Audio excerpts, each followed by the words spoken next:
138வது சங்கீதத்துக்கு திருப்பிக் கொள்ளுங்க. அதாவது எப்படி முழு இருதயத்தோடு கர்த்தரை நாம் ஆராதிக்க வேண்டும் என்று சொல்லக்கூடியதாக, how we ought to wholeheartedly praise God. ஏன்னா இந்த வருஷத்தினுடைய தொடக்கத்தில் இருக்கிறோம். கொஞ்சம் காலதாமதம் ஆனாலும் சரி, ஏன்னா நம்ம உபவாச ஜெபம் முடித்துட்டு வருவதற்கு. அதனால் இந்த வருஷத்துக்கு நமக்கு ஒரு நல்ல இந்த வெட்னஸ்டே பைபிள் ஸ்டடியில் நம்ம இணைந்திருக்கிறோம். நம்ம வெளிப்படுத்தின விசேஷம் படித்து கொண்டு இருக்கிறோம். ஆனால் இதெல்லாம் எதற்காக? நம்ம படிக்கக்கூடிய வேத பாடகங்கள், நம்ம படிக்கக்கூடிய நம்ம செய்யக்கூடிய ஜபங்கள், நம்ம பாடக்கூடிய ஆராதனை பாடல்கள், இதெல்லாம் எதற்காக? நாம் முழு இருதயத்தோடு கர்த்தரை மாத்திரம் நாடி அவரை தேடி வாழுகிற மக்களாய் வாழ்வதற்காகத்தான். அதை நம்ம மறைந்து விடக்கூடாது. இது ரொம்ப சின்ன சங்கீதம் தான், 8 வசனம் தான். வாசித்து விட்டு இந்த செய்திகளாய் கடந்து செல்வோம். சாம் 138, 138வது சங்கீதம். உம்மை என் முழு இருதயத்தோடும் துதிப்பேன், தேவர்களுக்கு முன்பாக உம்மை கீர்த்தனம் பண்ணுவேன். உமது பரிசுத்த ஆலயத்திற்கு நேராக நான் பணிந்து உமது கிருபை நிமித்தமும் உமது உண்மை நிமித்தமும் உமது நாமத்தை துதிப்பேன். உமது சகல பிரஸ்தாபத்தை பார்க்கிலும் உமது வார்த்தையை நீர் மகிமைப்படுத்தியிருக்கிறீர். நான் கூப்பிட்ட நாளிலே எனக்கு மறு உத்தரவு அருளினீர். என் ஆத்துமாவிலே பலந்தந்து என்னை தைரியப்படுத்தினீர். கர்த்தாவே, பூமியின் ராஜாக்கள் எல்லாரும் உமது வாயின் வார்த்தைகளை கேட்கும்போது உம்மை துதிப்பார்கள். கர்த்தரின் மகிமை பெரிதாய் இருப்பதினால் அவர்கள் கர்த்தரின் வழிகளை பாடுவார்கள். கர்த்தர் உயர்ந்தவராயிருந்தும் தாழ்மையுள்ளவனை நோக்கி பார்க்கிறார், மேட்டிமையுள்ளவனையோ தூரத்திலிருந்து அறிகிறார். நான் துன்பத்தின் நடுவில் நடந்தாலும் நீர் என்னை உயிர்ப்பிப்பேர். என் சத்துருக்களின் கோபத்துக்கு விரோதமாக உமது கையை நீட்டுவீர். உமது வலதுகரம் என்னை ரட்சிக்கும். கர்த்தர் எனக்காக யாவையும் செய்து முடிப்பார். கர்த்தாவே, உமது கிருபை என்றும் உள்ளது. உமது கரத்தின் கிரியைகளை நெகிழவிடாதிருப்பீராக. ஆமேன். அதாவது இந்த சங்கீதத்தினுடைய ஒரு பேக்ரவுண்ட் என்னன்னு பார்த்துறோம், பின்னணி என்னன்னு பார்த்துறோம். இந்த சங்கீதத்தை யார் எழுதினது? எழுதினவர் தாவீது. ஏன்னா நீங்கள் இங்கே பார்க்கும்போது இந்த சால்டரை குறித்து பார்த்தோம். அதாவது சங்கீதத்தை புஸ்தகத்தை பிரிக்கும்போது 5 புஸ்தகங்களாக பிரித்தாங்க. இது 5வது சங்கீதம், 5வது புஸ்தகத்தில் வரக்கூடிய. ஏன்னா 107வது சங்கீதத்திலிருந்து 150வது வரைக்கும் உள்ள சங்கீதம் அது 5வது புஸ்தகம் அப்படிங்கிறத நம்ம பார்த்துருக்குறோம்.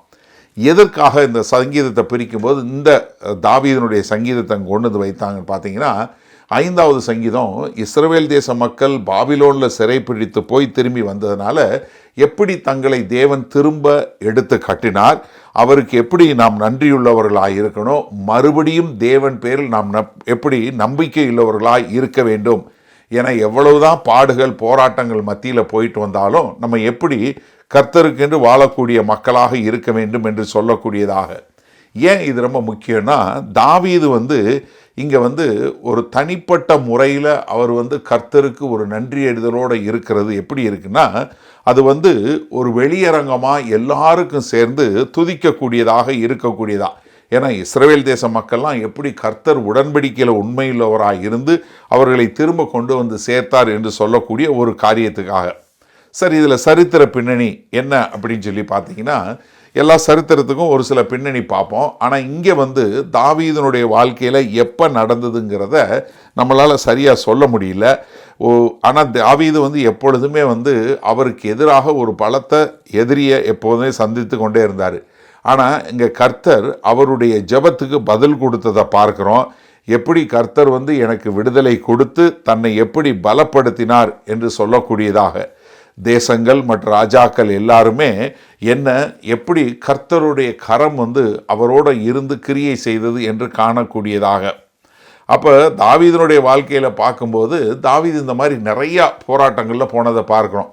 ஏன்னா சவுல் கிட்டத்தட்ட ஒரு 3000 போர் சேவர்களை வைத்துக்கொண்டு எப்பொழுதுமே தாவீதை தேடி தாவீதை எப்படியாவது கொலை செய்யணும் அப்படின்னு சொல்லக்கூடிய ஒரு காரியத்தில் அடைந்தார். அப்படிப்பட்ட ஒரு காலகட்டத்தில் இவ்வளவு இருந்தால் கூட தாவீதை கர்த்தர் மறுபடியுமாய் தூக்கி அவரை ராஜாவாக வைத்ததை நம்ம பார்க்குறோம். அது மாத்திரமல்ல, தாவீது ராஜா வந்தபோது சுற்றி இருக்கிற எதிரிகள் எல்லாருமே எல்லாம் படையெடுத்து வந்தாலும் அவர்கள் மேல் ஜெயங்கொண்டு எப்படி கர்த்தர் அவருக்கு ஒரு வெற்றியை கொடுத்ததாக. சவுலுக்கு கீழே பிரிந்து போயிருந்த தேசங்கள் எல்லாம் இஸ்ரவேல் என்று சொல்லக்கூடிய இஸ்ரேல் தேசம் ஒன்றாக தாவீது கீழே வந்து தாவீது ஒன்றிணைக்கப்பட்ட இஸ்ரவேல் தேசத்திற்கு எப்படி கர்த்தர் அவரை ராஜாவாக வைத்தார் என்று சொல்லக்கூடியதாக. அப்போ இந்த சங்கீதம் எதை காட்டுதுன்னா, எப்படி ஒரு மனுஷன் வந்து தன்னை கர்த்தர் மீட்டெடுத்து தன்னை ஒரு உண்மையுள்ளவன் என்று காட்டக்கூடியதாக, அதே சமயத்தில் தன்னுடைய ஆசீர்வாதம், தன்னுடைய நோக்கம், தேவனுடைய நோக்கம் இந்த மனுஷனுடைய வாழ்க்கையில் தொடர்ந்து நடந்து கொண்டிருக்கிறது என்பதை ஒரு காட்டக்கூடியதாக சொல்லக்கூடிய ஒரு காரியம். இந்த லிட்ரஸி பிளேஸ்மெண்ட், அதாவது இந்த பாடல்கள் வந்து இந்த 38வது சங்கீதம் ஏன் இந்த இடத்துல வைக்கப்பட்டிருக்கு அப்படின்னு பார்த்தீங்கன்னா, இந்த ஒரு 138லேருந்து 145 வரைக்கும் உள்ள பாடல்கள் வந்து தாவீதினுடைய கடைசி பாடல்கள் என்று சொல்லக்கூடியதாக. இந்த பாடல்கள் என்ன காட்டுன்னா, எப்படி கர்த்தர் வந்து ஒரு கைவிடாத அன்போடு இருந்தார் என்று சொல்லக்கூடியதாக, கர்த்தர் எப்படி தன்னுடைய வாக்குத்தத்தத்திற்கு உண்மையுள்ளவராய் இருந்தார் என்று சொல்லக்கூடியதாக, அதே மாதிரி ஒரு மனத்தாழ்மையோடு கர்த்தரை நம்பி கர்த்தரை ஆராதிக்கக்கூடிய மக்களாக இருக்கக்கூடியதா.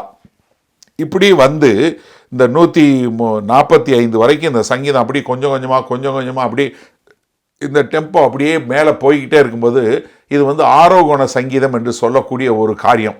ஏன்னா இஸ்ரவேல் தேச மக்கள் இஸ்ரவேலுக்கு திரும்பி வரும்போது ஒரு மலை மேலே ஏறி வரணும். ஏன்னா இஸ்ரவேல் தேசம் மலை மேலே உள்ளது.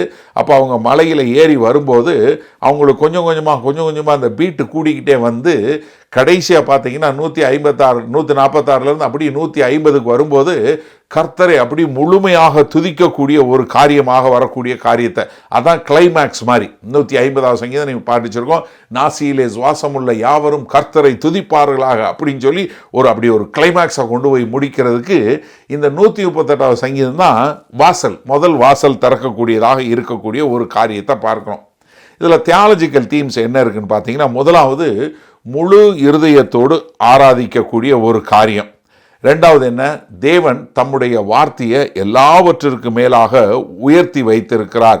அப்போ கர்த்தருடைய வாக்குத்தத்தமோ அவருடைய குணாதிசயமோ பிரிக்க முடியாது என்று சொல்லக்கூடியதாக. அதே மாதிரி தேவன் எப்படி தாழ்மை உள்ளவர்களுக்கு மிக அருகமாயில் இருக்கிறார் என்று சொல்லக்கூடியதாக.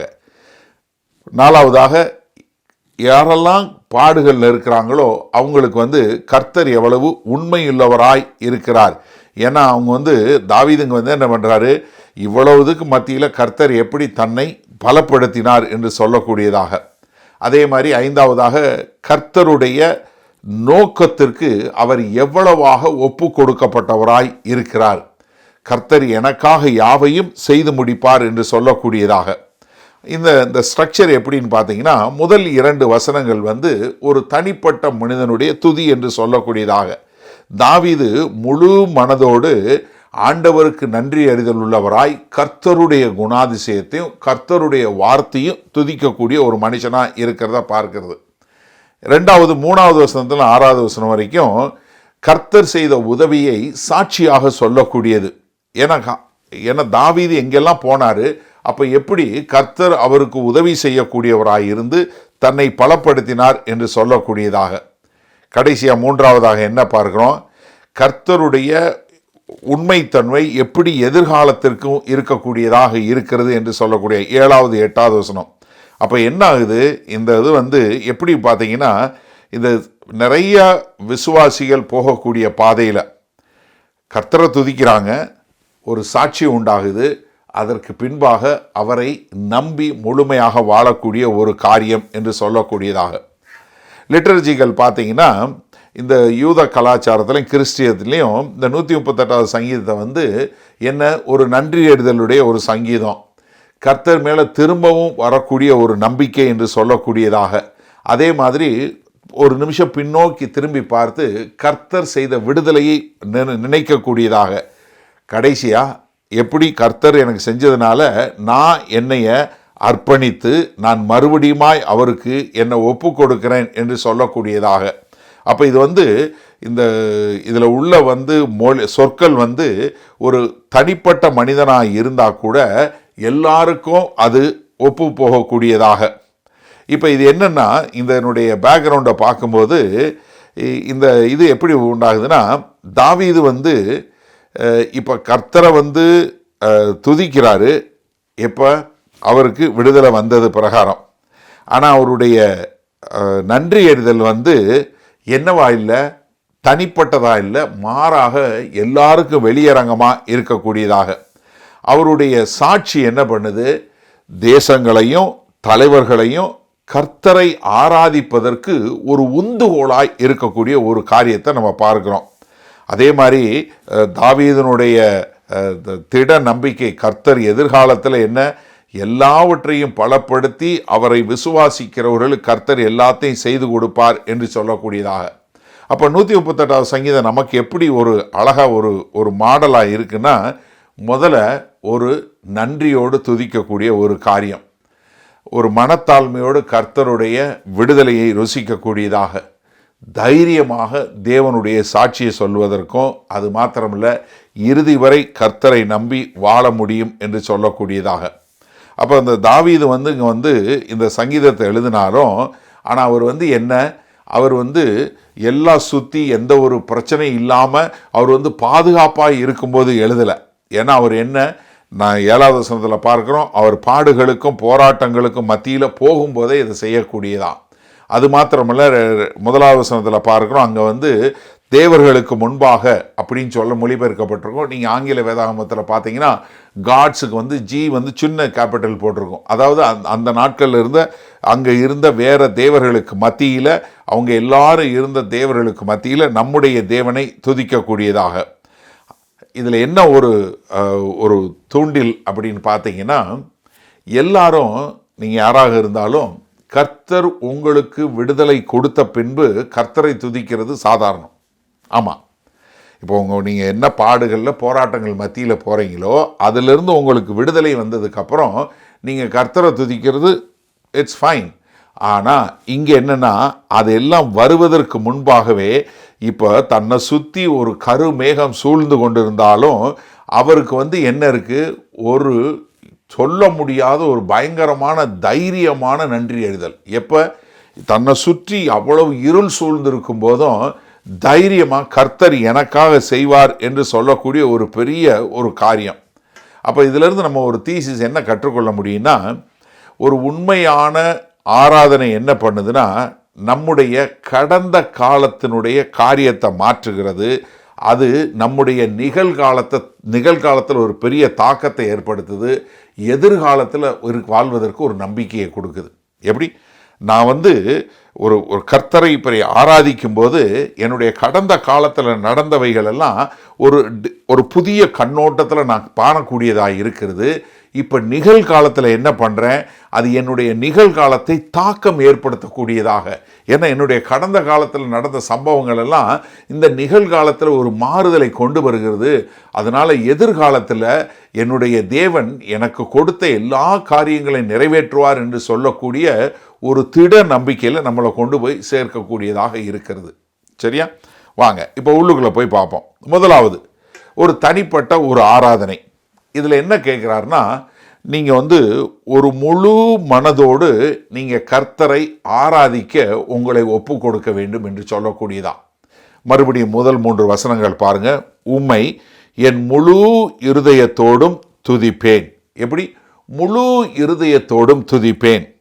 இங்கே இந்த எபிரேய மொழியில் லபாப் என்று சொல்லக்கூடிய ஒரு பதம்.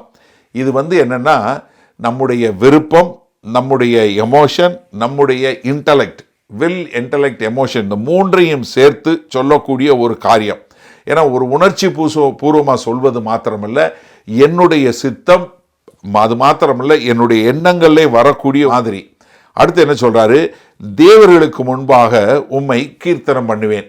ஏன்னா அங்கே இருந்த காலத்தை அது புளூரலிஸ்டிக் சொசைட்டின்னு. ஏன்னா இன்றைக்கும் நிறைய மதங்களில் பார்த்தீங்கன்னா நீயும் ஒரு கடவுள்னு சொல்லக்கூடிய காரியம் இருக்குது.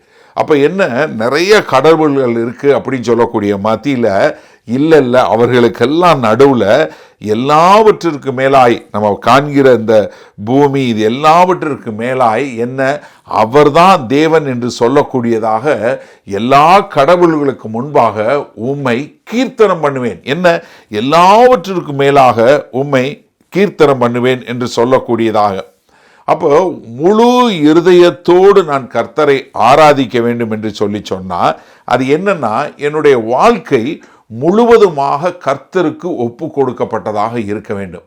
அப்போ தான் நான் என்ன பண்ண முடியும், என் இருதயத்தில் முழு இருதயத்தையும் நான் கர்த்தருக்கு கொடுக்கக்கூடியவனாக இருக்கணும். ஏன்னா நீங்கள் உபாகமம் 6வது அதிகாரம் 5வது வசனம் சொல்லும்போது என்ன சொல்கிறாரு, நீ உன் தேவனாகிய கர்த்தரிடத்தில் உன் முழு இருதயத்தோடும் உன் முழு ஆத்துவமோடும் உன் முழு பலத்தோடும் அன்பு கூறுவாயாக. என்ன பழைய உடன்படிக்கையிலே சொல்லப்பட்டது என்ன, நீங்கள் தேவனை உங்களுடைய முழு இருதயம், உங்களுடைய முழு ஆத்துமா, உங்களுடைய முழு பலம், என்ன நீங்கள் நல்லா தெரிஞ்சுக்கொள்ளுங்க, ஆஃப் ஹார்ட்டட் இல்லை.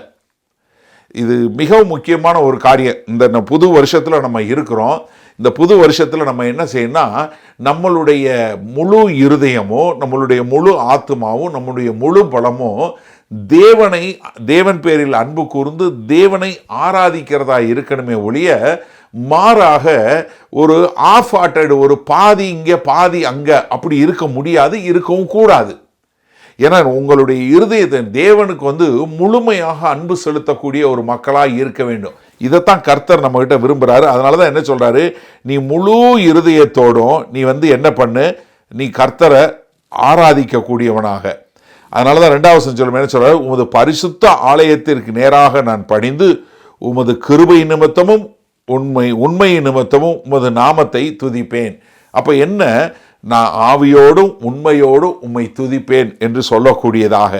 ஏன்னா அங்கே கர்த்தரை அவருடைய அன்பு, அவருடைய லவ்விங் கைண்ட்னஸ் என்று சொல்லக்கூடியதாக, அது மாத்திரமல்ல அவருடைய உண்மையோடு, ஈமெட் என்று சொல்கிறோம் இல்லையா, சத்தியத்தோடு. ஏன்னா யோவான் 4வது அதிகாரம் 23, 24 ஆண்டவர் சொல்லும் என்ன சொல்றாரு, உண்மையாய் தொழுது கொள்ளுகிறவர்கள் பிதாவை ஆவியோடும் உண்மையோடும் தொழுது கொள்ளும் காலம் வரும், அது இப்பொழுதே வந்திருக்கிறது, தம்மை தொழுது கொள்ளுகிறவர்கள் இப்படிப்பட்டவர்களாய் இருக்கும்படி பிதாவானவர் விரும்புகிறார். தேவன் ஆவியாய் இருக்கிறார், அவரை தொழுது கொள்ளுகிறவர்கள் ஆவியோடும் உண்மையோடும் அவரை தொழுது கொள்ள வேண்டும். இது யோவான் 4வது அதிகாரத்தில் கர்த்தராகிய இயேசு கிறிஸ்து நமக்கு சொன்னது. எப்படி தேவனை உண்மையோடும் ஆவியோடும் தொழுது கொள்ள வேண்டும்.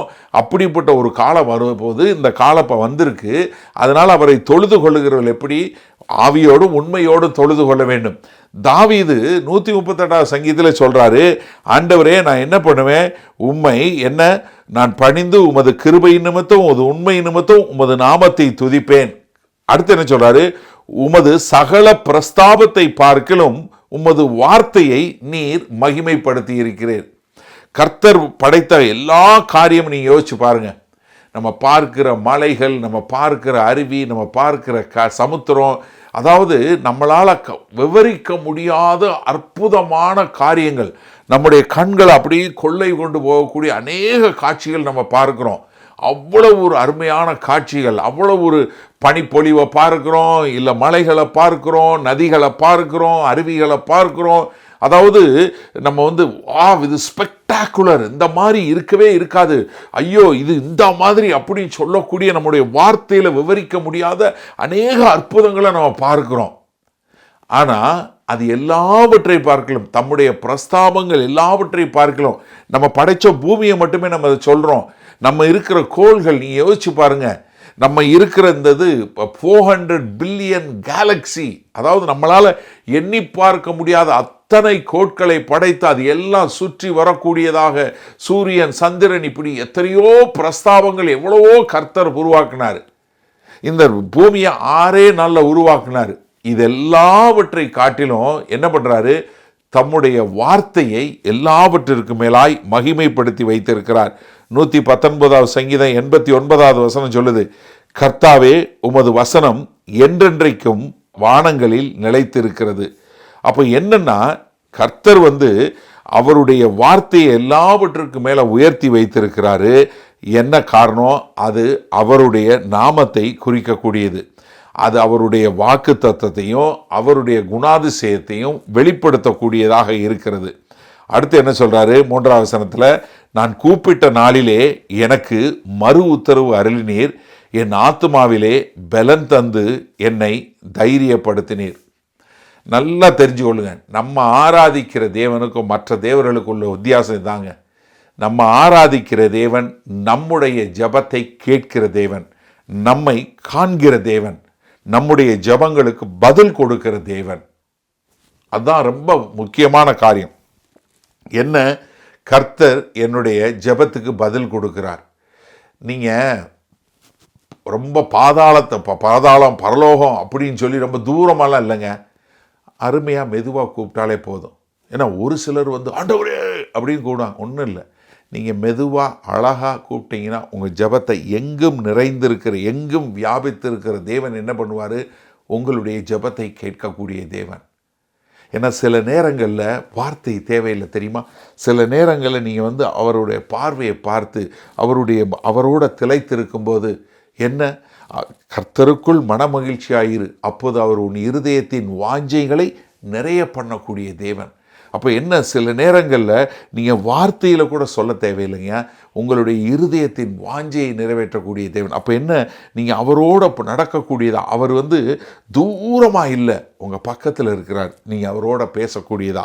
அது மாத்திரமல்ல, அவர் என்ன பண்ணுறாரு, நமக்கு உள்ளுக்குள்ளே ஒரு திடப்படுத்தி நம்மளை பலப்படுத்தக்கூடிய தேவன். எனக்கு இந்த தானியேல் புஸ்தகத்தில் தானியேலை பார்க்கும்போது ரொம்ப ஆச்சரியமாக இருக்கும். தானியேல் 6வது அதிகாரத்தில் நம்ம பார்க்குறோம், அங்கே பெல்சசார் ராஜா என்ன பண்ணுறாரு, அவர் ஒரு டிகிரி கையெழுத்து போட்டு ஏமாற்றி அவரை கையெழுத்து போட வச்சு, யாரெல்லாம் இவரை தவிர்த்து எருசலேமில் உள்ள தேவனை நோக்கி கூப்பிட்றவங்க யாராக இருந்தாலும், வேறு தேவர்களை ஆராதிக்கிறவங்க யாராக இருந்தாலும் அவர்களை சிங்கக்கவியில் போடணும்னு சொல்லி போட்டுறாங்க. இப்போ தாவீதுக்கு தானியேலுக்கு வரக்கூடிய காரியம் என்ன தெரியுமா, ஒரு டென்ஷன். ஒன்று, நான் கதவை திறந்து வச்சு எருசலேம் நோக்கி ஜெபம் பண்ணணுமா, இல்லை கதவை மூடிட்டு பண்ணணுமா? நீங்கள் யோசிச்சு பாருங்கள். ஏன்னா இப்போது கிட்டத்தட்ட தானியேலுக்கு 70 வயது. தானியேலுக்கு 70 வயது. இப்போது அவர் 17 வயசுலேருந்து அங்கே இருக்கிறாரு, அமைச்சர் பதவியில் இருக்கிறாரு, பெரிய பதவியில் இருக்கிறாரு, அவ்வளோ ஒரு ஆதிக்கத்தில் இருக்கக்கூடிய ஒரு மனுஷன். இப்போது ஏன்னா அவர் யாரை பார்த்தாரு, பாபிலோனிய ராஜ்யத்தை பார்த்தாச்சு, இப்போ மீதோ பெர்சிய ராஜ்யம் வந்திருக்கு, மீதோ பெர்சிய ராஜாவை அங்கே இருக்கிறாரு. இப்போ அவர் என்ன பண்ணுறாரு, சிங்கக்கவியில் போடுறதுக்கு நான் பண்ணுனா சிங்கக்கவியில் போட்டுருவார். இப்போ நம்மளாக இருந்தால் என்ன செஞ்சுருப்போம், சும்மா கதவை விட்டுருவோம். என்ன, கதவை மூடிட்டு நம்ம பண்ணுவோம், கர்த்தருக்கு தெரியும் தானே, கர்த்தர் என் இருதயத்தை தானே பார்க்குறாரு நம்ம நினைப்போம். ஆனால் தானியேல் இல்லை, நான் என்னுடைய முழு இருதயத்தோடு நான் கர்த்தரை ஆராதிப்பேன், அதனால் நான் எதை பற்றியும் கவலைப்படலைன்னு வழக்கம் போல் கதவை திறக்கிறாரு, கர்த்தரை நோக்கி ஆராதிக்கிறாரு. கடைசியில் என்ன, அவரை கைது செய்யப்பட்டு அன்று இரவு கொண்டு போய் சிங்கக்கவியில் போட்டு வைக்கிறார். கர்த்தர் என்ன, ஜெபத்தை கேட்டு சிங்கத்தோட வாயை கட்டி வைக்கிறார். எனக்கு அருமையானவர்களே, இப்போது என்ன தெரியுமாச்சு, பாபிலோனில் தானியேலின் தேவன் தான் உண்மையான தேவன், எல்லாரும் அவரை தான் ஆராதிக்கணும்னு எல்லா கடவுள்களுக்கு முன்பாக நம்முடைய தேவாதி தேவன் கர்த்தாதி கர்த்தர் யெகோவா தேவனை ஆராதிக்க வேண்டும் என்று அந்த ராஜாவே கட்டளையிடக்கூடிய காரியம். எனக்கு அருமையான சகோதரனை சகோதரியே, இன்றைக்கு நீங்கள் ஒரு முழு இருதயத்தோடு நீங்கள் கர்த்தரை ஆராதிக்கக்கூடியவங்களாக இருக்கிறீங்களா? நான் ஒரு சகோதரனை மீட் பண்ணேன், அவரோட பிஸ்னஸ் இதில் போய் ஆஃபீஸில் போய் இருக்கும்போது. அப்போ அவர் அவருடைய கம்ப்யூட்டர் இந்த பக்கம் இருந்துச்சு, நேரம் முன்னாடி ஒரு கல் வச்சுருந்தார். அந்த கல்லில் எபனேசர்னு எழுதியிருந்துச்சு. எனக்கு தெரியும் என்ன அர்த்தம்னு. நான் இருந்தாலும் அவர்கிட்ட, என்ன பிரதர் இப்படி ஒரு ஆட் ஷேப் கல் எபனேசர்னு தூக்கி வச்சுருக்கிறீங்க, கொஞ்சம் அழகாக கூட இல்லை, இந்த மாதிரி வச்சுருக்கீங்களே என்ன அப்படின்னு. இல்லை பிரதர், நான் இந்த கல் வச்சுருக்க காரணம் என்னென்னா, எபனேசருங்கிற அர்த்தம் உங்களுக்கு தெரியும் தானே? ஆமாம்மா, சாமுவேலில் சொல்கிறது, சாமுவேல் சொல்கிறாரு, இது வரைக்கும் எங்களை காப்பாற்றி வந்தீங்க அப்படின்னு சொல்லக்கூடியதா. ஆமாம், அதனால் நான் எந்த ஒரு முடிவு எடுக்கணும், என்ன ஒரு காரியம் செய்யினாலும் நான் அந்த கல்லை பார்ப்பேன். இந்த கல்லை பார்த்த உடனே எனக்கு என்ன தெரியுமா தெரியும், நான் எல்லா மக்களுக்கும் மத்தியில் நான் கர்த்தரை ஆராதிக்கிறவனாக இருக்கணும். அப்போ என்ன இருக்கக்கூடாது, எனக்கு ஈகோ இருக்கக்கூடாது, நான் என்ன பெருமையாக இருக்கக்கூடாது, நான் லாபம் சம்பாதிக்கணுன்னு இருக்கக்கூடாது. நான் உண்மை இல்லவனா, என்னைய பார்த்து இவன் ஆராதிக்கிற தேவன் உண்மையுள்ள தேவன் மற்றவங்க சொல்லணும், அதுக்கு என்னை நானே ஞாபகப்படுத்துறதுக்காக வைத்திருக்கிறேன்னு. தாவீது எவ்வளோ அழகாக சொன்னார் பார்த்தீங்களா? நான் முழு இருதயத்தோடு ஆராதிப்பேன். நீங்கள் எல்லாவற்றை காட்டிலும் உங்களுடைய நான் வார்த்தையை பிரஸ்தாபப்படுத்தி வச்சுருக்கிறீங்க. அதனால் மற்ற கடவுள்களுக்கு முன்பாக தேவனுடைய நாமத்தை நான் கீர்த்தனம் பண்ணுவேன்னு சொன்னார் இல்லையா? அப்படிப்பட்ட ஒரு காரியம். அப்போ எனக்கு அருமையானவர்களே, இந்த நாளில் இன்னொரு தீர்மானம் எடுங்க. நீங்கள் ஒவ்வொரு நாளும் முழு மனதோடு கர்த்தரை ஆராதிக்கிறவங்களா காலையில் எழும்புனதும் லெஃப்ட் ஓவர் இல்லை, எனக்கு காலையில் அந்த வேலை இருக்குது இந்த வேலை இல்லை இல்லை இல்லை இல்லை, கடைசியாக டைம் கொடுக்கறது இல்லை, லெஃப்ட் ஓவர் கிடையாது. நீங்கள் யோசிச்சு பாருங்கள், உங்கள் வீட்டுக்கு யாரையாவது ஒரு விருந்து கூப்பிட்றீங்க, விருந்து கூப்பிட்டுட்டு ஒரு நிமிஷம் இருங்க, எங்கள் வீட்டில் செஞ்சுருக்காங்க, இந்த சாப்பாடு ரொம்ப நல்லா இருக்குது, அதனால் முதல்ல நாங்கள்லாம் சாப்பிட்றோம், அதுக்கப்புறம் உங்களுக்கு கொடுக்குறோன்னு சொல்லிட்டு எல்லாம் சாப்பிட்டது போக இந்தாங்க மீதி இருக்குது நீங்களே உட்காந்து சாப்பிடுங்கன்னு யாராவது விருந்தாளி கொடுப்பீங்களா? அதே மாதிரி தான் நம்ம கர்த்தருக்கு இருக்கணும். கர்த்தர் நமக்கு தயவாக ஒரு நாளை கொடுத்துருக்கிறாரே, தயவாக அந்த வாழ்க்கையை கொடுத்துருக்கிறாரே. அப்போ ரெண்டாவது என்னென்னா, தேவனுடைய வார்த்தை நம்மளுடைய உணர்வுகள், நம்மளுடைய எண்ணங்கள், நம்முடைய சிந்தை எல்லாவற்றையும் ஒரு பெரிய தாக்கம் உண்டாக்கக்கூடியதாக இருக்கட்டும். அது மாத்திரமல்ல, தேவன் எனக்கு செய்ததற்காக இல்லைங்க, தேவன் யாருங்கிறதுக்காக நீங்கள் ஆராதிக்கக்கூடிய மக்களாக இருக்க வேண்டும். அப்போ தான் நீங்கள் தைரியமாக கர்த்தருக்கு என்று முழு மனதோடு ஒரு எப்படி தாவீது சொன்னார் அந்த மாதிரி ஒரு பயங்கரமான ஒரு துதியில் நீங்கள் கர்த்தரை செலுத்தக்கூடிய ஆராதிக்கக்கூடியவங்களாக இருப்பீங்க. ஹரியட் ட்ரூமன் அப்படின்னு சொல்லக்கூடிய ஒரு சகோதரி, அவங்க அந்த அண்டர் கிரவுண்ட் ரயில் ரோடு என்று சொல்லக்கூடிய ஒரு காரியம், நீங்கள் அந்த பார்த்தீங்கன்னா அந்த அமெரிக்கன் ஸ்லேவரி சிஸ்டத்தில் இருக்கக்கூடிய ஒரு காரியம். அவங்க அந்த காலத்தில் ஈஸ்ட் கோஸ்ட்டில் இருந்தாங்க. அப்போ அவங்க இந்த பென்சில்வேனியா ஸ்டேட் இந்த மாதிரி இடங்களில் பயங்கரமான ஒரு ஸ்லேவரி கீழே இருக்கக்கூட அந்த பக்கத்தில் தப்பிச்சு நார்தர்ன் ஸ்டேட்டுக்கு போனால் நீங்கள் தப்பிச்சு போயிடலாம் அப்படின்னு சொல்லக்கூடியதா. அவங்க அநேக இப்படிப்பட்ட அடிமை மக்களை இந்த ரயில் ரோடு வழி அப்படியே கொண்டு போய் கனடாவில் அப்போ ஃப்ரீயாக இருந்தது 1800 அவங்க என்ன பண்ணுவாங்கன்னா, எப்பொழுதும் உட்காந்து கர்த்தரை ஜெபித்து கர்த்தருடைய சத்தம் கேட்கணும் அப்படின்னு சொல்லக்கூடியதா எப்பொழுதும். ஏன்னா அந்த சகோதரியோட ஆள் சைஸை பார்த்தீங்கன்னா அவங்களுக்கு இருந்த தைரியம் இப்படியான்னு சொல்லக்கூடிய அளவிற்கு. ஏன்னா 3ஆம் வசனம் 110ஆம் சங்கீதம் 3ஆம் வசனம் சொல்லுதில், நான் கர்த்தரை நோக்கி கூப்பிட்டேன், அவர் எனக்கு செவி கொடுத்தார், அவர் என்னை பலப்படுத்தினார் சொல்லக்கூடியதான். ஒரு முறை இந்த மாதிரி இருக்கும்போது அவங்க அப்படிப்பட்ட ஒரு ஜெபம் பண்ணும்போது கர்த்தர் அவங்கள கொண்டு போய் கனடாவுக்கு கொண்டு போய் சேர்த்தார். அனாவசியமாக அந்த மாதிரி ஒரு தைரியமாக கொண்டு போய் அவங்க ஏறக்குறைய அநேக ஜனங்களை அழிவிலிருந்து காப்பாற்றக்கூடியதாக அவங்கள சொல்லும்போது என்ன சொல்கிறாங்க, 136ஆம் சங்கீதம் அவங்க வாழ்க்கையை எப்படி மாற்றினது என்று சொல்லக்கூடியதா. ஒரு சாதாரண ஒரு சின்ன சகோதரி, ஒரு கருப்பின சகோதரியை வைத்து அநேக கருப்பின மக்களை அழிவிலிருந்து காப்பாற்றக்கூடிய ஒரு காரியத்தை கர்த்தர் அவங்க மூலம் செய்ய வைத்தார். எனக்கு அருமையான சகோதரனை சகோதரியை, முழு இருதயத்தோட கர்த்தரை தேடி இருக்கும்போது நீங்கள் யாராக இருந்தாலும் கர்த்தருக்கென்று பலத்த காரியங்களை செய்யக்கூடியவங்களா கர்த்தர் உங்களை மாற்றுவார். ரெண்டாவதாக, இது ஒரு தனிப்பட்டது மாத்திரம் இல்லை, உலகம் முழுவதும், உலகம் அனைத்திலும். அது மாத்திரமல்ல, அது ராஜாவாக இருந்தாலும் சரி, அது சாதாரண ஒரு இயல்பையில் உள்ளவனாக இருந்தாலும் சரி, எல்லாருக்கும் ஒரு பெரிய தாக்கத்தை உருவாக்கக்கூடியது. 4ஆவதுலேருந்து 6ஆவது வசனம் பாருங்கள். கர்த்தாவே, பூமியின் ராஜாக்கள் எல்லாரும் உமது வாயின் வார்த்தைகளை கேட்கும்போது உம்மை துதிப்பார்கள். இப்போ தாவீதினுடைய தனிப்பட்ட ஆராதனை என்ன வருது? அது எல்லாருக்கும் வரக்கூடியதா, பொதுவாக பப்ளிக்காக வரக்கூடியதாக. 5ஆவது வசனம், கர்த்தரின் மகிமை பெரிதாய் இருப்பதினால் அவர்கள் கர்த்தரின் வழிகளை பாடுவார்கள். கர்த்தர் உயர்ந்தவராய் இருந்தும் தாழ்மையுள்ளவனையோ நோக்கி பார்க்கிறார், மேட்டிமையானவனையோ தூரத்திலிருந்து அறிகிறார் என்று சொல்லக்கூடியதாக.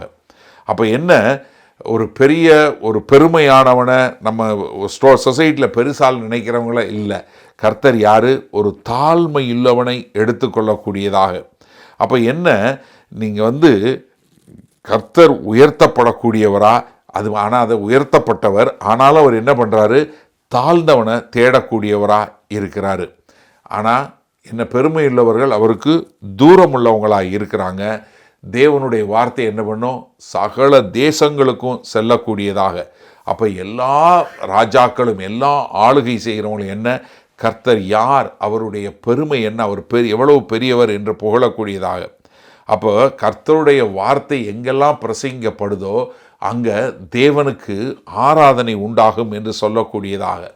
அதனால தான் யாரெல்லாம் உடைந்த நொறுங்குண்ட இருதயம் உள்ளவங்களாக இருக்கிறீங்களோ அவர்களுக்கு தேவன் பக்கத்தில் இருக்கிறவராய் இருக்கிறார். 34வது சங்கீதம் 17-18 வசனம் பார்க்கிறோம். நீதிமான்கள் கூப்பிடும்போது கர்த்தர் கேட்டு அவர்களை அவர்களுடைய எல்லா உபத்திரவங்களுக்கும் நீங்களாக்கி விடுகிறார். நொறுங்குண்ட இருதயம் உள்ளவர்களுக்கு கர்த்தர் சமீபமாய் இருந்து நறுங்குண்ட ஆவியுள்ளவர்களை ரட்சிக்கிறார். எனக்கு அருமையான சகோதரனே சகோதரியே, நாம் எவ்வளவு தாழ்த்தப்பட்டவர்களாய் நொறுங்குண்டவர்களாய் மன முடிவுள்ளவர்களாய் இருக்கும்போது கர்த்தர் அங்கு ஒரு பெரிய உங்களுடைய ஜெபங்களை கேட்டு உங்களை விடுதலை செய்யக்கூடியவராய் இருக்கிறார். ஆனால் பெருமை உள்ளவர்களுக்கோ அவர் எதிர்த்து நிற்கிறார். யாக்கோபு 4:6 வசனம் பார்க்கிறோம். அவர் அதிகமான கிருபையை அளிக்கிறாரே, ஆதலால் தேவன் பெருமையுள்ளவர்களுக்கு எதிர்த்து நிற்கிறார், தாழ்மையுள்ளவர்களுக்கோ கிருபை அளிக்கிறார் என்று சொல்லி இருக்கிறது.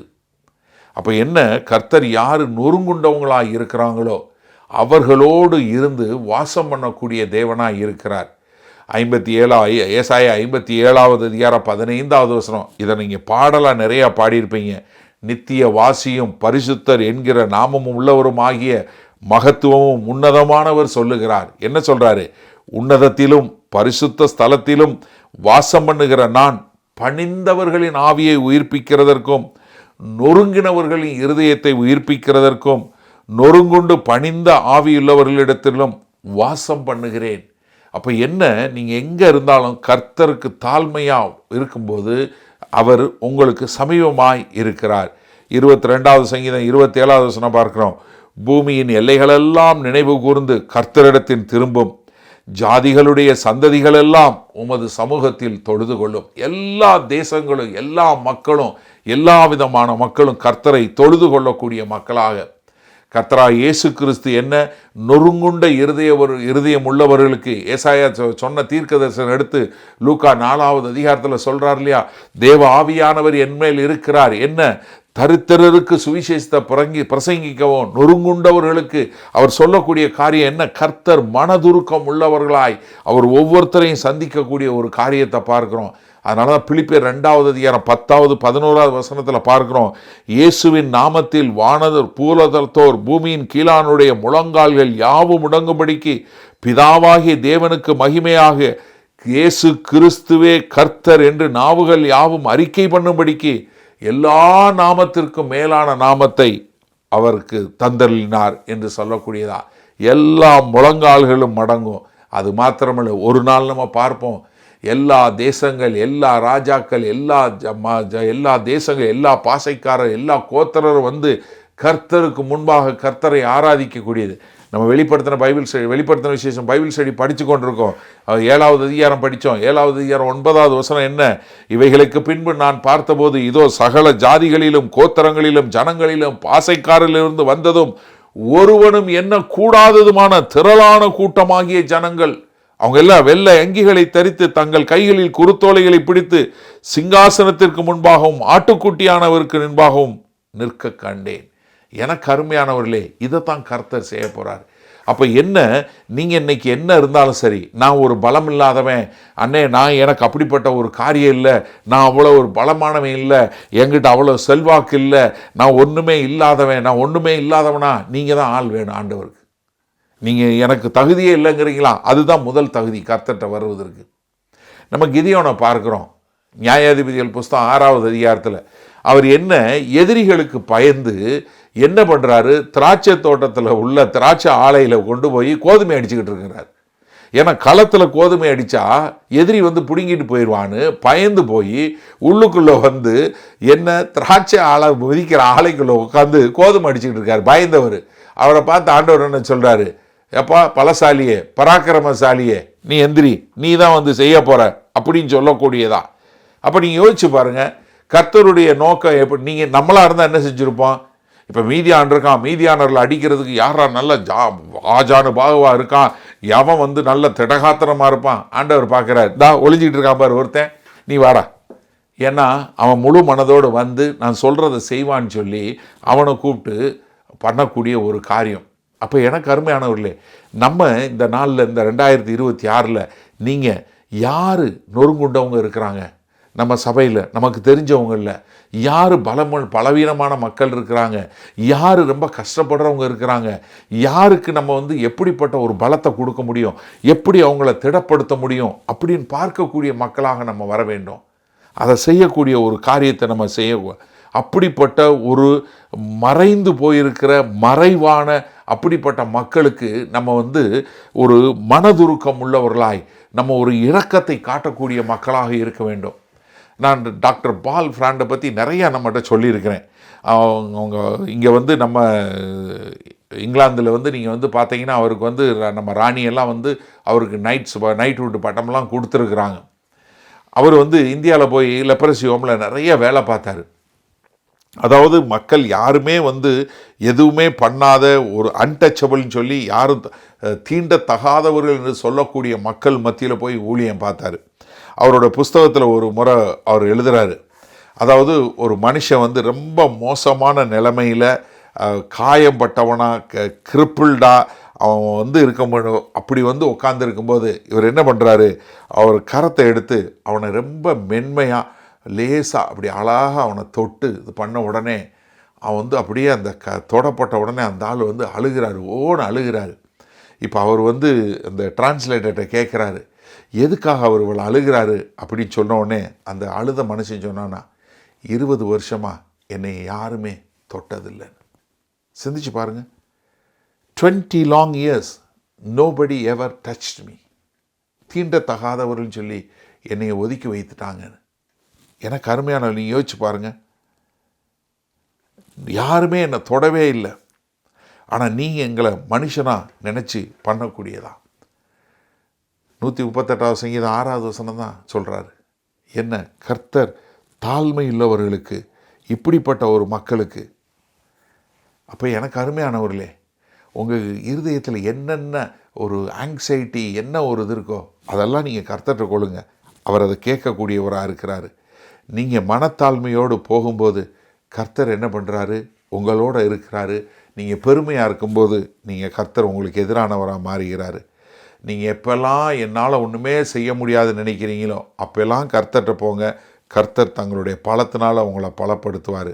அதனால் எனக்கு அருமையானவர்களே, தைரியமாக தேவனுடைய வார்த்தையை நீங்கள் இது பண்ணுங்கள். அது உலகம் முழுவதும் எல்லா மனிதர்கள் எல்லாரையும் கொண்டு வரக்கூடியதா. மொத்த உலகமும் கர்த்தரை ஒரு நாள் எல்லா முழங்கால்களும் முடங்கும், எல்லா நாவுகளும் அறிக்கை செய்யும், இயேசு கிறிஸ்துவே கர்த்தர் என்று. அதனால் நம்ம தைரியமாக தேவனுடைய வார்த்தையை சொல்லக்கூடிய ஒரு மக்களாக இருப்போம். சரி, இப்போ எதிர்காலத்தில் நமக்கு எப்படி ஒரு திட நம்பிக்கை? ஏன்னா நமக்குள்ளே தொடங்கினதை அவர் முடிக்கக்கூடியவர். 7வது 8வது வசனம் பாருங்கள், நான் துன்பத்தின் நடுவில் நடந்தாலும் நீர் என்னை உயிர்ப்பிப்பீர், என் சத்துருக்களின் கோபத்துக்கு விரோதமாக உமது கையை நீட்டுவீர், உமது வலதுகரம் என்னை ரட்சிக்கும். கர்த்தர் எனக்காக யாவையும் செய்து முடிப்பார். கர்த்தாவே, உமது கிருபை என்றும் உள்ளது, உமது கரத்தின் கிரியைகளை நெகிழ விடாதிருப்பீராக. அப்போ தாவீது என்ன பண்ணுறாரு, எனக்கு ஒன்றும் பிரச்சனை இல்லைன்னு சொல்லலை. அவர் என்ன பண்ணுறாரு, எனக்குள்ளே இவ்வளவு பிரச்சனை இருக்குது, ஆனாலும் நீங்கள் என்ன பண்ணுவீங்க, நீங்கள் சொன்னதை செய்து முடிப்பீங்க. நீங்கள் வந்து என்ன பாதி வேலை செஞ்சுட்டு மீதியை விட்டுட்டு போக மாட்டீங்க. அப்போ என்ன, நமக்கு எதிராக ட்ரபுள், நமக்கு எதிராக வரக்கூடிய பிரச்சனைங்கிறது உண்மை. ஆனால் என்ன, இன்னொரு உண்மை என்ன தெரியுமா, கர்த்தர் நம்மளோட இருக்கிறாருங்கிறது அது உண்மை. கர்த்தர் நம்மளை பாதுகாக்கிறாரு, நம்மளை புதுப்பிக்கிறாரு, அவருடைய வாக்கு தத்தத்தை நிறைவேறக்கூடியவராக இருக்கிறாரு. அவருடைய இரக்கத்திற்கு முடிவே இல்லை. அவர் ஒரு நாளும் தன்னுடைய ஜனங்களை கைவிடுவதே இல்லை. இதே சங்கீதக்காரன் தாவீது என்ன பாடினார், 23வது சங்கீதம் 4வது வசனம் நம்ம எல்லாருக்கும் தெரிஞ்ச வசனம் என்ன, நான் மரண இருளின் பள்ளத்தாக்கிலே நடந்தாலும் பொல்லாப்புக்கு பயப்படேன், தேவரீர் என்னோடே கூட இருக்கிறீர், உமது கோலும் உமது தடியும் என்னை தேற்றும். அப்போ என்ன பிரச்சனை இருந்தாலும் சரி, ஏன்னா நம்ம என்ன பள்ளத்தாக்கில் போனாலும் சரி, என்ன இதில் போனாலும் என்ன நமக்கு தெரியும் இல்லையா? ரோமர் 8:28 என்ன சொல்லுது?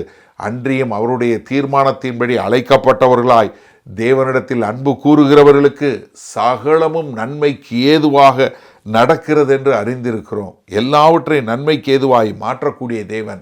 பிலிப்பியர் 1:5 இங்கிலீஷில் 6 உங்களில் நற்கிரியைகளை தொடங்கினவர் அதை இயேசு கிறிஸ்துவின் நாள் பரியந்தம் முடிய நடத்தி வருவார் என்று. என்ன, அவர் எல்லாவற்றையும் நமக்குள்ள தொடங்கினவர் எல்லாவற்றையும் முடிக்கக்கூடியவராய் இருக்கிறார் என்று சொல்லக்கூடியதாக. எனக்கு அருமையான சகோதரனே சகோதரியே, நன்றாக தெரிஞ்சு கொள்ளுங்க. நமக்குள்ள என்ன இருந்தாலும் பயம் வரும், இது வரும். மத்தேயு 14 பார்க்குறோம், 5000 புருஷர்களுக்கு சாப்பாடு குடித்த பிறகு படகுல ஏறி அந்த கரைக்கு போய் சொல்கிறாரு. வழியில் வந்துட்டு இருக்காங்க. நடுராத்திரியில் அதிகாலமே ஆண்டவர் வந்து கடலில் நடந்து வரும்போது பேதுரு அங்கே பார்த்து பயந்து, ஆண்டவரே அப்படின்னு சொன்னது, நீ நடந்து வான்னு சொன்ன உடனே அங்கே வந்து அலையை பார்த்த உடனே அப்படியே மூழ்க போகும்போது, கர்த்தாவே அப்படின்னு என்னை காப்பாற்றுன்னு அலர்ன உடனே என்ன பண்ணார்? கை தூக்கக்கூடிய ஒரு தேவனாய். அப்போ நமக்கு என்ன ஒரு ட்ரபிள், என்ன ஒரு காரியம் வந்தாலும் நம்ம கர்த்தரை நோக்கி பார்க்கும்போது கர்த்தர் நம்மை கரம் பிடித்து தூக்கக்கூடிய ஒரு தேவன். ஆனால் என்னென்னா, சில நேரங்களில் நம்ம வாழ்க்கையில் என்ன நடக்கு நமக்கு தெரியாது. ஆனால் கர்த்தர் நமக்குள்ளே தொடங்கினார்ல, அதை அவர் முற்று முடிக்க வல்லவர் என்று நாம் அறிந்து கொள்ள வேண்டும். ஒரு பாட்டிமா உட்காந்து ஒரு அருமையான ஒரு பெரிய படம் அவங்க கையில் வீவ் பண்ண ஆரம்பித்தாங்க. ஏன்னா அவங்க அந்த ஸ்வெட்டர் இந்த மாதிரி வீவ் பண்ணுற மாதிரி அழகு கலரில் பண்ணிக்கிட்டே இருக்கும்போது அந்த பேத்தி பார்த்துச்சு. ஏன்னா அவங்க இப்படி பண்ணும்போது பின்னாடி பூரா முடித்து வேறு கலர் முடித்து இப்படி வரும்போது அந்த பேத்தி கேட்டுச்சு, பாட்டிமா நீங்கள் என்ன பண்ணுறீங்க?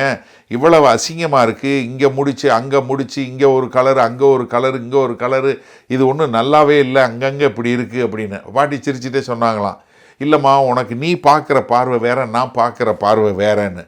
இல்லை பாட்டி, நான் பார்க்குறேன், இது நல்லாவே இல்லை, இது எல்லாம் தப்பாகவே போகுதுங்க, பாருங்கள் இது சரியில்லை அது சரியில்லைன்னு சொல்லக்கூடியதா. எனக்கு அருமையான சகோதரனை சகோதரியை, நீங்களும் அப்படி நினைக்கலாம். என் வாழ்க்கையில் இது சரியில்லை அது சரியில்லை, இங்கே முடிச்சிருக்கு, அங்கே இது இருக்குது, இங்கே இந்த பிரச்சனை இருக்குது, இந்த பிரச்சனை இருக்குது, இது பார்க்குறது இல்லை. ஆனால் அந்த பாட்டி எல்லாம் முடிச்சதும் அதை அப்படியே திருப்பி காமிச்சாங்களாம். இப்போ பாரு அப்படின்னு பார்த்தா அவ்வளோ ஒரு அழகான படம், அவ்வளோ பியூட்டிஃபுல்லாக இருந்துச்சான். எனக்கு அருமையானவர்களே, நீங்கள் கர்த்தரோட கர்த்தருடைய சரியான காரியத்திலிருந்து பார்க்கும்போது உங்களுக்கு மிக தெளிவாக தெரியக்கூடியது. அதனால் நீங்கள் என்ன பண்ணுங்கள், கர்த்தர் உங்களுக்குள்ளே செய்யக்கூடிய காரியத்தை முழுமையாக நம்புங்க. அவர் உங்களுக்கான he is perfecting what concerns you. எனக்கு ரொம்ப பிடிச்சது, ஏன்னா தமிழில் கர்த்தர் எனக்காக யாவையும் செய்து முடிப்பாருங்க. God perfects which concerns you என்று சொல்லக்கூடிய, உங்களுக்கு எதெல்லாம் காரியமாக இருக்கோ அதையெல்லாம் அவர் பெர்ஃபெக்ட் பண்ணக்கூடியவர். நீங்கள் உங்களை சுற்றி எதிரிகள், உங்களை சுற்றி இப்போ அழுத்தங்கள், உங்களை சுற்றி இது வரும்போது அவரை முழுமையாய் சார்ந்து கொள்ளக்கூடிய மக்களா. ஏன்னா ஒன்று மட்டும் நல்லா எடுத்துக்கொள்ளுங்க, இன்றைக்கி உங்களுக்குள்ள நற்கிரியை தொடங்கினவர் அவர் முடிப்பார். நம்மள அவர் முடித்து கொடுக்க வல்லவராய் இருக்கிறார். அப்போ எனக்கு அருமையானவர்களே, இந்த நாளில் நம்ம இதை எப்படி முடிக்கிறது? முதல்ல நீங்கள் என்னென்னா, உங்கள் இருதயத்தை ஒரு ஆடிட் பண்ணி பாருங்கள். உங்கள் இருதயத்தில் முழு இருதயத்தோடு நீங்கள் பண்ணுறீங்களா, இல்லை உங்கள் இதில் ஏதாவது பகுதி மிச்சம் இருக்குதா, வேறு ஏதாவது ஒரு பகுதி இந்த பக்கம் அந்த பக்கம் இருக்குதா? நீங்கள் ஒரு நிமிஷம் உங்களை நீங்கள் சோதிச்சு பாருங்கள். என் முழு இருதயத்தோடு நான் கர்த்தரை ஆராதிக்கிறவனாக இருக்கிறேன்னா, இல்லை எனக்கு அது வேணும் இது வேணும் அதுக்காக இதுக்காகன்னு சொல்லக்கூடியதா? ட்ரபிள்ஸ் வரும், பிரச்சனை வரும். ஆனால் நான் முழுசாக கர்த்தரை நம்பி அவர் எனக்குள்ளே தொடங்கினார், அவர் முடிப்பார்னு சொல்லக்கூடிய முழுமையான ஒரு காரியம் இருக்கா? ரெண்டாவது, நீங்கள் ஒரு மனத்தாழ்மையான ஒரு பாதை எடுக்கிறீங்களா, இல்லை பெருமையான பாதை எடுக்கிறீங்களா? ஏன்னா மனத்தாழ்மையான பாதை எடுக்கும்போது அது அவரோடு நடக்கக்கூடிய ஒரு காரியத்தை உருவாக்குது. ஆனால் நீங்கள் பெருமையான பாதையை எடுக்கும்போது அவருக்கு எதிரான ஒரு பாதையை உருவாக்கக்கூடியதாக இருக்குது. அதே மாதிரி அவர் முடிக்கும்போது தான் உங்களுக்கு தெரியும் எதற்காக உங்களை ஆண்டவர் இந்த பாதையில் கொண்டு போனார் என்று சொல்லக்கூடியதா. அப்போ எனக்கு அருமையானவர்களே, இந்த 2026 உங்கள் நாளை இப்படி தொடங்க. முழு மனதோடு, முழு ஆத்மாவோடு, முழு பலத்தோடு ஆண்டவரே, நான் ஒருவரை மாத்திரம் நேசிக்கிறேன், ஒருவரை மாத்திரம் நான் ஆராதிக்கிறேன் என்று சொல்லக்கூடியதாக. கடைசியாக ஒரு கதை சொல்லி முடிக்கிறேன். இப்போ உங்களுக்கு மறக்காது, ஞாபகம் இருக்கும். இந்த கிராண்ட் ரெட்வுட்ஸ் ஆஃப் கலிஃபோர்னியா அப்படின்னு சொல்லக்கூடிய ஒரு மரம் உண்டு.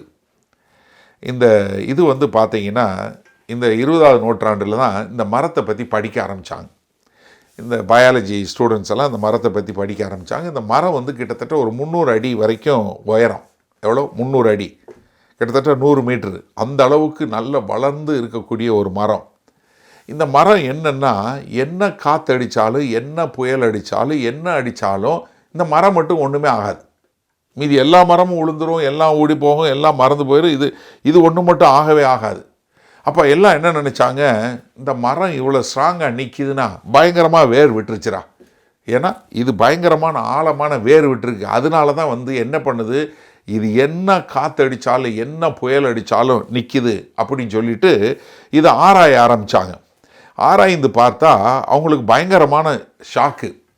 என்னென்னா, இந்த மரத்தோட வேர் 6 அடியிலேருந்து 10 அடிக்கு மேலே இல்லை உள்ளுக்குள்ளே பூமியில். எப்படி? 300 அடி வரைக்கும் போகக்கூடிய ஒரு மரத்துக்கு வேறு 6 அடி 10 அடி கூட இல்லை. நீங்கள் பிறகு கூகுள் பண்ணி பாருங்கள், இல்லை யூடியூப்பில் இந்த வீடியோ பாருங்கள். கலிஃபோர்னியா ரெட்வுட்ஸ்ன்னு சொல்லக்கூடிய ஒரு காரியத்தை பாருங்கள், கிராண்ட் ரெட்வுட்ஸுங்கிற சொல்லக்கூடிய மரத்தை. அப்போ எப்படி இதால் இருக்குது அப்படின்னு சொல்லி பார்த்தீங்கன்னா, இந்த மரத்தோட வேர் இருக்குது பார்த்தீங்களா, இது இப்படி வீவ் மாதிரி பக்கத்தில் இருக்க எல்லா மரம் எல்லாத்துக்கூடையும் சேர்ந்து எல்லாத்தோடையும் இப்படி வீவ் ஆயிரும். எல்லாம் கீழே இருக்கிற எல்லா மரத்தோடையும் சேர்ந்து இது என்ன பண்ணால் அண்டர் கிரவுண்டில் ஒரு வலை மாதிரி எல்லாத்தையும் பின்னிடுது. எல்லா மரத்தோட வேரோடையும் சேர்த்து இப்படி நல்லா ஒரு நல்ல வெப்பு மாதிரி ஸ்ட்ராங்காக அது பின்னிடுது. ஆனால் 6 அடியிலேருந்து 10 அடி வரைக்கும் தான். ஆனால் ஃபுல்லாக எல்லா மரத்தோடையும் சேர்த்து இது பண்ணக்கூடியதாக இருக்குது. அது மாத்திரமல்ல, இது என்ன பண்ணுதுன்னா, என்ன ஒரு இது வந்தாலும் சரி, என்ன ஒரு காரியம் வந்தாலும் அது என்ன பண்ணுது, அதால் அதை மேற்கொள்ள முடியதாக இருக்குது. ஏன்னா அது எல்லாம் சேர்ந்து இறுக பிடித்து கொள்ளக்கூடியதாக. அதே மாதிரி இவங்க என்ன பண்ணுதுன்னா, இது எல்லாம் ஒன்றோட ஒன்று இருக்கிறதுனால இது ஒரு சில, ஏன்னா இது பெரிய மரமாக இருக்கிறதுனால அது கீழே உள்ள மரங்களுக்கு, சில மரங்களுக்கு சில செடிகளுக்கு தண்ணி வராது, சூரிய வெளிச்சம் வராது. அதனால் என்ன பண்ணுன்னா, இந்த மரத்துலேருந்து இது சக்தியை கொடுக்குது, அதுக்கு எல்லாத்துக்கும் சாப்பாடு கொடுக்கக்கூடியதாக. இப்போ இதெல்லாம் பார்க்கும்போது அவங்க எல்லாம் பார்க்கும்போது என்ன பார்க்குறாங்கன்னா, இது கர்த்தருடைய ஒரு பெரிய மகா பெரிய காரியம். கர்த்தர் எவ்வளவு அழகாக நேர்த்தியாக இதை பண்ணியிருக்கிறாரு அப்படின்னு சொல்லக்கூடிய ஒரு பிரதானமான ஒரு காரியத்தை பார்க்கக்கூடியதாக.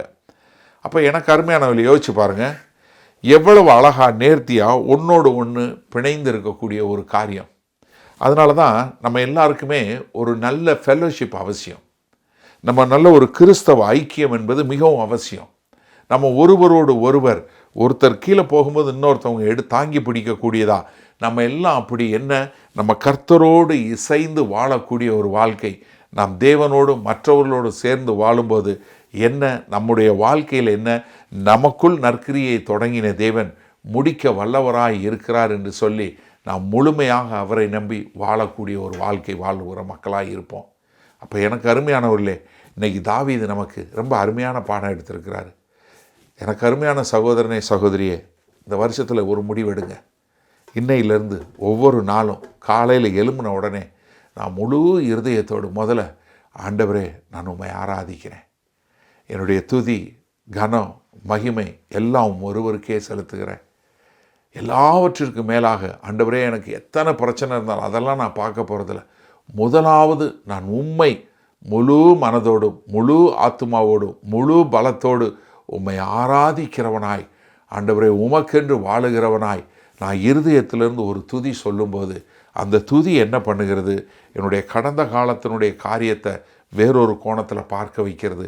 என்னுடைய நிகழ்காலத்தில் எனக்கு ஒரு நல்ல காரியங்களை செய்வதற்கு ஒரு கிருபையை கொடுக்குது. எதிர்காலத்துக்குரிய பயத்தை போக்கி எதிர்காலத்தில் எனக்கு கர்த்தர் அவர் சொன்ன வாக்குத்தத்தத்தை நிறைவேற்றுவார்னு சொல்லி நான் முன்னேறி சொல்லக்கூடிய ஒரு புதிய எதிர்காலத்தை எனக்குள்ளே உருவாக்குறது. அதனால தான் இந்த சங்கீதம் 138வது சங்கீதம் நீங்கள் ஆராய்ச்சி துதித்து அப்படியே ஒரு கிளைமேக்ஸ் போகிறதுக்கு இது ஒரு டோராக இருக்குது. இது அதனால தான் 138வது சங்கீதம் என்ன, துதிகளுக்கு ஒரு டோர் என்று சொல்லக்கூடிய டோர் டு ப்ரைஸ் என்று சொல்லக்கூடியதாய். எனக்கு அருமையான சகோதரனே சகோதரியே, இந்த கதவை திறந்து 138வது சங்கீதத்தில் சொன்னது போல் நாம் இந்த கதவை திறந்து கர்த்தரை துதித்து கர்த்தருக்கு முழு இருதயத்தோடு ஆராதிக்கக்கூடிய மக்களாய் வருவோமா?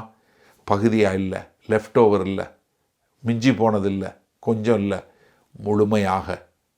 ஏன்னா கர்த்தருக்கு உங்கள் இருதயத்தை தெரியும். இன்றைக்கி ஒருவேளை இது வரைக்கும் இல்லைன்னா இன்றைக்கு உங்கள் இருதயத்தை கர்த்தர்கிட்ட ஒப்பு கொடுத்து, ஆண்டவரே எனக்குள்ளே நிறைய காரியங்கள் இருக்குது, அதையெல்லாம் விட்டு இன்றைக்கு ஒரு நிமிஷம் முழு இருதயத்தோடு உம்மை ஆராதிக்கிறேன் என்று சொல்லக்கூடிய அந்த ஒரு நிலைக்கு நம்ம வருவோமா?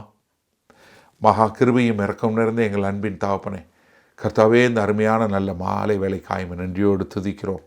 ஆமாண்டவரே, இந்த வருடத்தில் முதலாவது பைபிள் ஸ்டடியில் இணைந்திருக்கிறோம். நாங்கள் முழு இருதயத்தோடு உம்மை ஒவ்வொரு நாளும் ஆராதிக்கிறவர்களாய் காலையில் எழுந்தவுடன் ஆண்டவரை முதலாவது உம்மை தேடி உம்மை ஆராதிக்கிறவர்களாய் வாழ எங்களை அர்ப்பணிக்கிறோம். மீட்பெரும் இரட்சகரும் ஆகிய இயேசு கிறிஸ்துவின் மூலம் ஜெபிக்கிறோம் ஜீவனுள்ள வல்ல பிதாவே, ஆமேன். உங்களில் யாருக்காவது ஜெப தேவைகள் இருக்குமானால் நீங்கள் உங்களுடைய வீடுகளில் உங்கள் கதவை பூட்டி நீங்கள் ஆண்டவரை நோக்கி ஜெபம் பண்ணுங்கள். உங்களுடைய எல்லா விதமான பலவீனங்களை குறித்து தெரிந்து வைத்திருக்கிற தேவன், எப்போதும் ஜீவனுள்ள தேவன், உங்களுடைய ஜெபங்களை கேட்டு உங்களுக்கு பதில் கொடுப்பார். நீங்கள் வேற ஒரு ஆள்கிட்ட போகணும், வேற ஒருத்தவங்கிட்ட போய் ஜெபத்துக்கு போகணும்னு அவசியம் இல்லை. நீங்கள் ஜெபம் பண்ண ஆண்டவராகிய இயேசு கிறிஸ்துவை ஏற்றுக்கொண்ட எல்லாரும் பிதாவாகிய தேவன்கிட்ட ஜெபம் பண்ணால் அந்த ஜெபத்தை கேட்டு பதில் கொடுக்கக்கூடிய அன்புள்ள பரமபிதா தான் நமக்கு இருக்கிறாரு. அதனால் தைரியமாக நீங்கள் ஜெபம் பண்ணுங்கள். அதே சமயத்தில் இன்னொரு காரியமும் நாங்கள் சொல்கிறோம், எங்களுக்காய் ஜெபம் பண்ணுங்கள். ஏன்னா வேத வசனத்தில் அதான் சொல்லியிருக்கு, நீங்கள் எந்த ஊழியக்காரரையும் ஜெபம் பண்ண போங்கன்னு சொல்லலை, ஆனால் ஊழியக்காரருக்காக ஜெபம் பண்ண சொல்லியிருக்கு. நாங்கள் தைரியமாக தேவனுடைய வார்த்தை இன்னும் அதிகமாய் பிரசங்கிக்க எங்களுக்காய் நீங்கள் ஜெபிக்கும்படி கேண்டிக் கொள்கிறேன். ஆமேன்.